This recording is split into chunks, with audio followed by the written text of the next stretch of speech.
Hello and happy Thursday, everyone. My name is Diana Kennedy, and I am a representative today of the iHomeschool Network.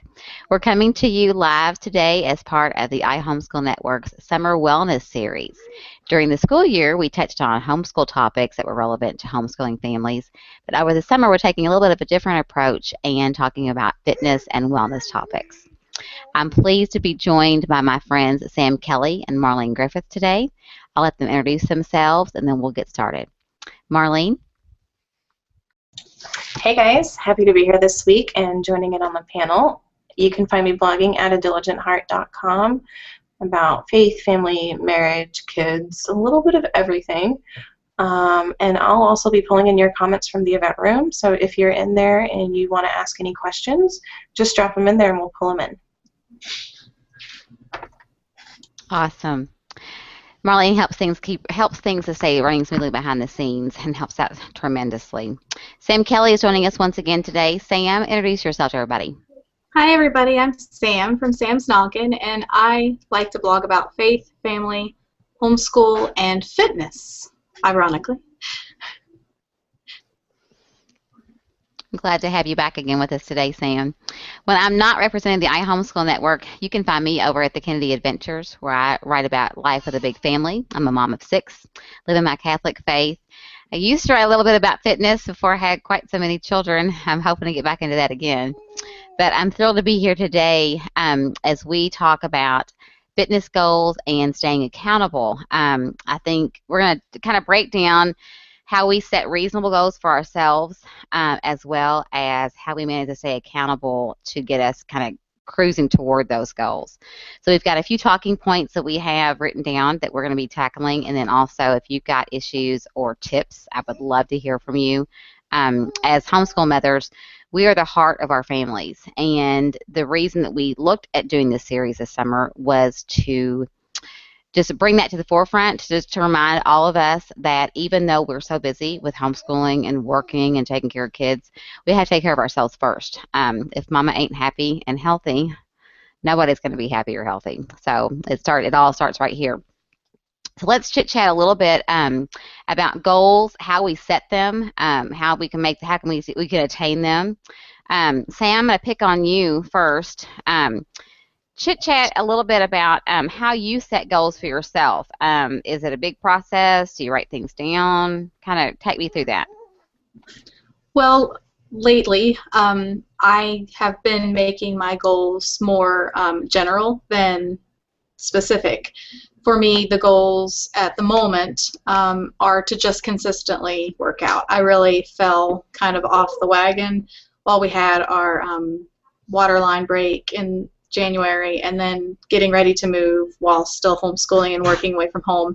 And then we just did move a couple of weeks ago. And so life has been completely crazy. So for me right now, it's okay, I'm going to make sure that I work out at least 5 days a week, and I'm going to eat as clean as possible. So, we've probably had more pizza boxes in our home in the last couple weeks than we've had in the last few years. So it's definitely about getting back to a healthy lifestyle.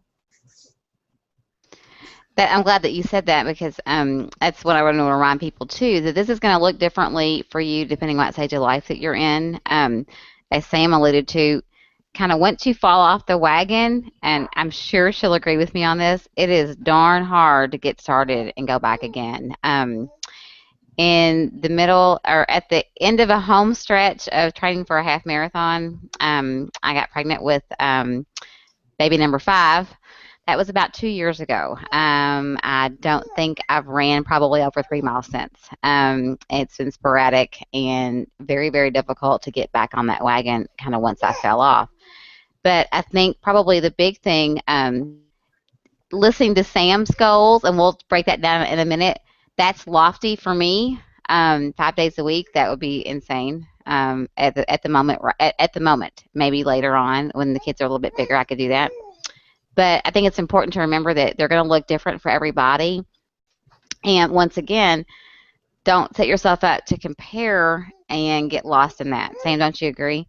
Yes, absolutely. Everybody is different. My life looks completely different now. I have 6 as well, but our baby is 6.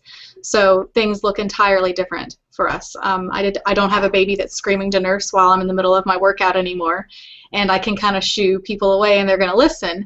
I also have kids who sleep late, so I get up in the morning and do my Bible reading, and I can do my workout. That has changed this week. I was doing really well after we got settled in a little bit more until this week. And we have vacation Bible school every morning.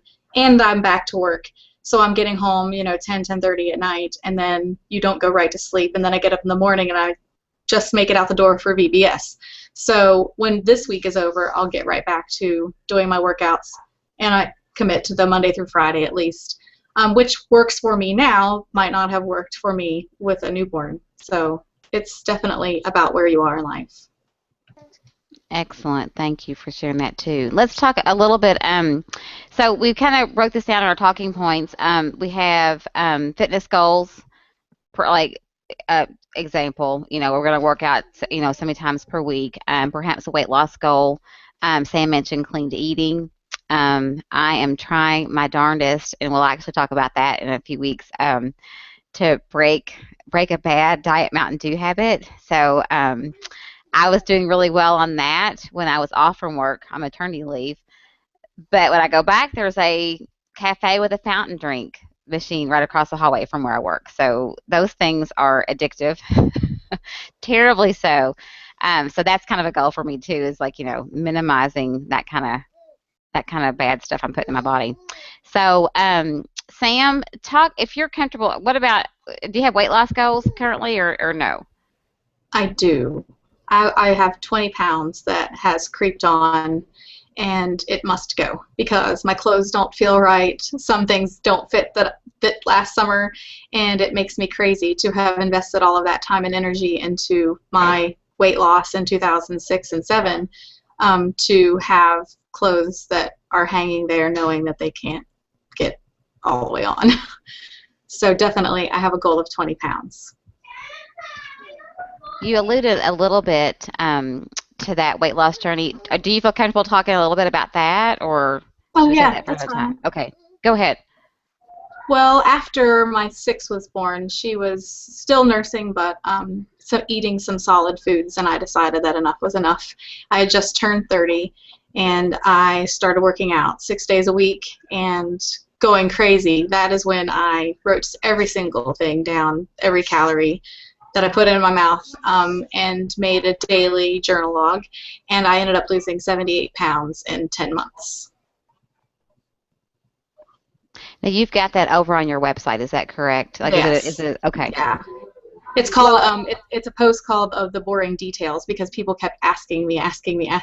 So I can share that on the page. Well, that's a huge accomplishment.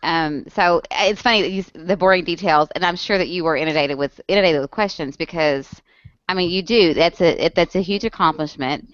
It's a lot of work, and I'm listening to you talk about what you did, and that leads me to my next point. I tend to set goals that are very high, very lofty, but then don't manage to keep up with that. So let's talk a little bit about, like, okay, once you set goals, what's going to drive, what's driving you to keep them done? Like, do you reward yourself? Obviously not with food. With clothes. With clothes, yes, that's a huge one for me. When I was in new workouts. Mm-hmm. Yeah, new workouts, definitely. Awesome. So take somebody through that is just starting. Okay, let's picture this, like a homeschool mom who doesn't work out and wants to work out. So take her through something gently that is a goal, like, setting up goals for herself that she can get on a program and kind of stay with it. Well, for me, it had a whole lot to do with finding something that I enjoyed doing. I was always really into fitness in high school, so I did it because I wanted to be smaller, but it was also because I enjoyed it. So after I started having children, I would try at-home workouts because I was a stay-at-home mom. We didn't have money. I had to do all of my fitness inside the house or not do it. So I never found anything that I really liked, and so it didn't motivate me to do it. So when I finally found a program that I liked, which at the time when I first started losing my weight was Turbo Jam from Beachbody, I really liked the whole like and kick and punch, and it really released the stress, and so that's what I started with. And I went from there gradually to more difficult workouts. Most of the ones that I use today are from Beachbody. I really enjoy those. But I did what I needed to do for my schedule. At the time, I did not work away from home, and I was homeschooling. So my husband would come in the evenings, and every single night at 7 o'clock, that is when I worked out. Sometimes I had a friend who would work out with me, but if she wasn't there or I didn't go to her house, if it was 7 o'clock, I worked out regardless of what anybody else was doing. So that was my commitment, that it didn't matter what I did, if it was strength, if it was cardio, if it was stretching, it was going to happen at 7 o'clock. And so I made that a priority, and that's what I kept to. Today, 7 o'clock wouldn't work because I'm I'm at work. So I don't think they'd appreciate me punching anyone while I'm there. So I do it in the morning. So I've had to flip-flop everything, but the point is that it's consistent. Excellent. So basically, for our homeschooling moms that are thinking about this, check with your family, sit down and have a little conversation. That said, I need to get this done for myself. Let's work together and make it happen. Marlene, I'm going to pick on you for a minute, and because you've got some goal planning printables. Am I saying that correctly? Yeah, actually, I posted them inside the event room. We're going to be having a hangout later on this summer about tools that we use, kind of tracking tools, that sort of thing. So we'll go into that a little bit deeper a little bit later on in the summer. But if you guys want to check that out from Marlene, that would be wonderful. Sam, let's talk a little bit about accountability. In the past, like for instance, because I use running as an example a lot because that's what I did. So we had a running group. We ran a few times a week. We would post in a forum, what we did for the day, that sort of thing. So let me in on what do you do to keep yourself accountable? I'm really good about personal accountability. I know there are a lot of people who are not. I have a friend who will not do workouts at home because she said she has no motivation to work harder or sweat more when she's the only one who's going to see it. So she has to go to the gym. She has to know that other people can see if she's doing it or not. So it motivates her to have others watching her. To me, it doesn't matter. It's much easier to make sure for me that I'm going to get the workout done if I don't have to worry about driving somewhere, the time I'm going to be away from home, knowing that my husband has to be here for that to happen, to take care of the children. So personal accountability for me has been always something that I haven't worried about. If I'm having a bad day, my husband knows to say, hey, you're going to feel better if you go ahead and do your workout. So I've always had him as like my cheerleader in the background, but otherwise, I'm pretty good on my own. When I decided that I was going to start running, I made my personal accountability signing up for a 5K. So I knew, hey, I don't want to be seen the person walking, so I better get in gear. And I actually went from not running at all to running a 5K in a month. So I was pretty pleased with that. I'd like to get back with that. I did have a knee injury. I did a little too much too soon. I did 2 5Ks in 2 months, and my knee wasn't happy.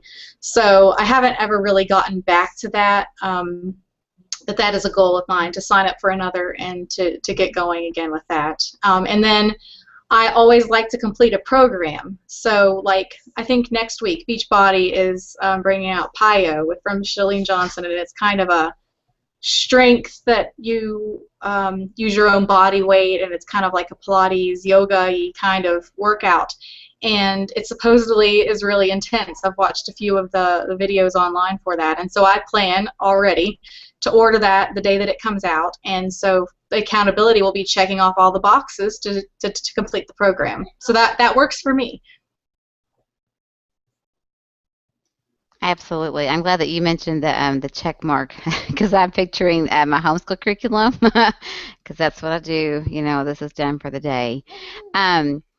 For me, and I know I'm sure that there are people that I don't have that struggle like I do. I don't have so much of a personal accountability issue, or not issue. I'm sorry, driven. Like I'm not as driven as Sam is. I need other people kind of around me. I'm sort of the mouth of the South, meaning if I tell people that I'm going to do something, then I feel like, okay, I'm probably going to go through with that because then I just made a huge embarrassment of myself if I didn't. In other words, if I sign up for a 5K or a 10K or a half marathon, I'm going to tell everybody that comes by that wants to listen because that's accountability for me because later on they may ask you, how's your training going? What's your long run up to? That so on that kind of thing. So I need that. And then um, I don't know. I like a community of accountability partner type people. Meaning, I don't know if you've ever looked. I'm thinking at Spark People, Sam. My Fitness Pal has a little bit of that. A little friendly competition helps me kind of stay focused and get out of bed. And we were talking earlier about clothes that don't fit. That's kind of some accountability for me. It's going in my closet and going, okay, I have all this stuff that I can't even get close to getting into, so something's got to give. It's time for me to get up and get going. So, all right. Did we talk about goals that are not goals, rewards? Because we got to talk about if you hit your goal, what's your reward? Did we discuss that? Clothes and new workouts is So I do. Sam does clothes. I do shoes or new clothes. Sometimes books, sometimes jewelry, even if it's a big thing, like a charm for the Pandora bracelet. So once you get your goals in place, take a look at them. If you think that they're too high, like out of control, I will do that with my husband sometimes. Like I'm like, do you think? Oh, I have to tell a story. I had signed up or told my girlfriend in Illinois that I would run a half marathon with her in September. This was before I got pregnant with baby D. So he was born in March, and the half marathon's in September. Round about December, I was like, I don't think I'm going to be able to join you in September. Let's be realistic. So your goals have to be realistic. Sometimes you have to ask somebody else that's not emotionally tied. Hey, you think I can do this? Because Brett will look over things and go, probably not a good idea. I don't see you sticking with that kind of thing. Because I tend to be an all or nothing kind of person. I jump right in with both feet, and then if I'm not able to keep up with something, then I usually drop it like a hot potato. So I'm either on or off. I don't set the fence on that one. All I right. have to be careful too because I know that there are a lot of women who deal with this same thing that I deal with. I have always struggled with eating disorders.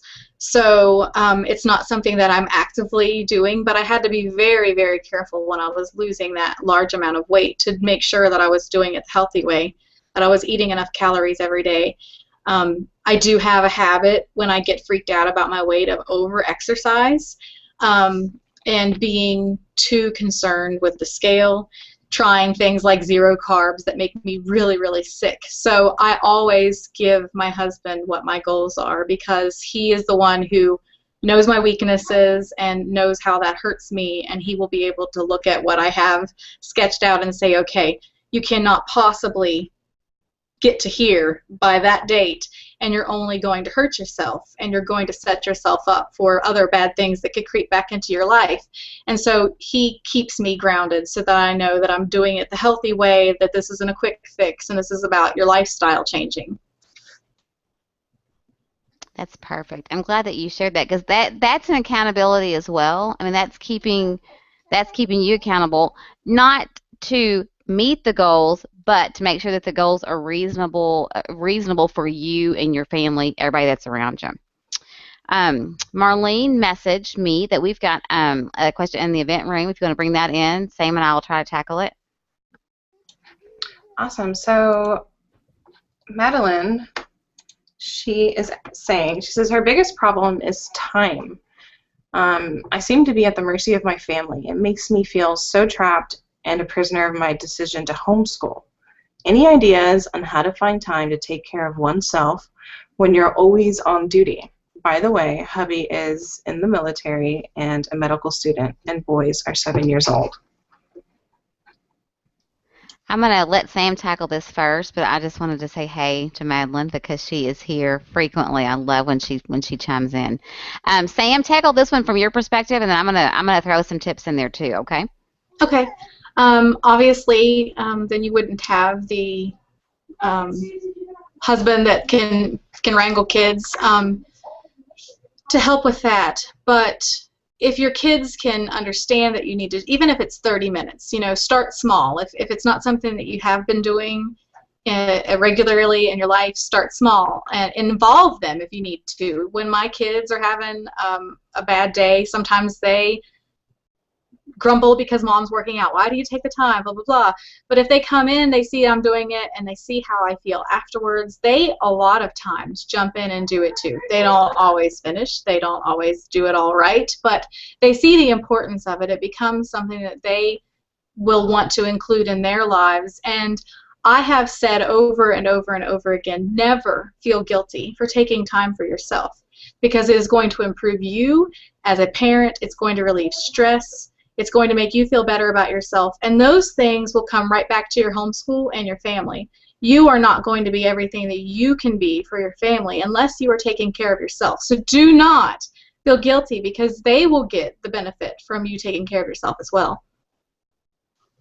I completely agree. I tell people a lot of time when I was running, I ran the meanness out of me. When I got done, I was too tired to fight, and too tired to argue or pick. It made me a better mother, because a better wife, because I was taking care of myself and I felt better. You get rid of a lot of that negative. I hate to say negative energy. It sounds very new age, but I think that's what it is. It's negative energy. My brain is clearer. I can think better. I can deal with things better just day to day. A few things that I was thinking about as she's discussing, because she's basically, what I'm seeing is basically you're single parent homeschooling at the moment because of the military issue and the fact that he's in med school. Think about this. Okay, it doesn't have to be okay, you're going to get sometimes you may not get all the check marks done. Okay, you might not be able to finish everything. But here are some things that I thought about. I don't know if you live on base or not, and I'm not a military mom, so I'm just kind of talking just from what I hear from people. But from what I understand, military families are very interconnected, meaning you have a support system through other military families. See if somebody wouldn't kind of trade off with you here. You watch my guys while I go to do the gym or to go exercise, do whatever.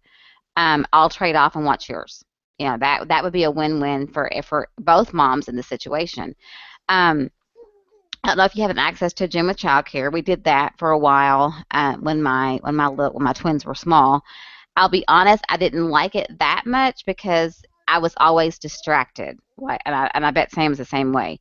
I was always kind of thinking in the back of my head, oh, hope they're okay, hope they're not crying, oh my gosh, will they come get me, so on and so forth. And I didn't like it because when I'm at the gym, I am not there to talk, I am not there to chit chat. I mean, I want to just focus and get my stuff done and then go home. This is my time to me to not be bothered. So think about that, possibility of going to a gym with childcare. The other thing I was thinking about was if you've got a football field in your area, like I'm thinking like a high school football field with a track around it. Bring stuff for your boys, balls, pool noodles so they can whoop each other with them, bicycles, what have you not. Exercise, like Sam said, with them. I have let the kids kind of sit in the middle of the football field where I can keep an eye on them. The track goes all the way around. Nobody's going to steal them. They're not going to escape. While I ran, around the track. Do I like running around a track? Absolutely not. But it worked for me at that short period of time where I couldn't take them anywhere or leave them or whatever. So I guess that the thing is be creative. We're going to talk later on this summer about getting healthy as a family, kind of getting the kids involved. So exercise doesn't always have to look like going to the gym or lifting weights. If you're out playing soccer with your kids, I know if I did it with my kids, it would be I'd be sweaty and hot and dirty and exhausted when I came home. So think about things like that. What are some things that you can do actually with the boys together? All right, Marlene, I think we've about wrapped up for today, unless we've got something else in the event room. No, we don't actually. I think we're good. All right. This brings us to the end of our event for today. I want to encourage you guys to just check us out. It's the IHN Summer Wellness Series. Marlene will drop a link over in the event room because I always forget the URL. A little spazzy there. But we're going to be talking about all kinds of stuff like diet. Like I said, alluded to before, getting your family healthy together, getting everybody on board, the financial ramifications of eating healthy, all kinds of stuff. Next week is going to be drinking to your health. So we're going to discuss juicing and staying hydrated, hopefully kicking the soda habit. I think hopefully we'll have somebody to chime in on that too. And then I want to encourage you to go back and watch. I'm pretty sure that we've got some topics about self-care. I know we have one coming up at the end of the summer that we feel very passionately about homeschooling moms and self-care. And I think we've got an older one on the iHomeschool Hangouts page too. So just kind of poke around and see what you can find for that. I think we've got some good resources. I want to encourage everybody to follow all of us on IHN. I'm Diana. Follow us on Google+. I'm Diana Kennedy. Follow Marlene Griffith. Follow Sam Kelly. And I'll have the girls tell you their URLs real quickly again.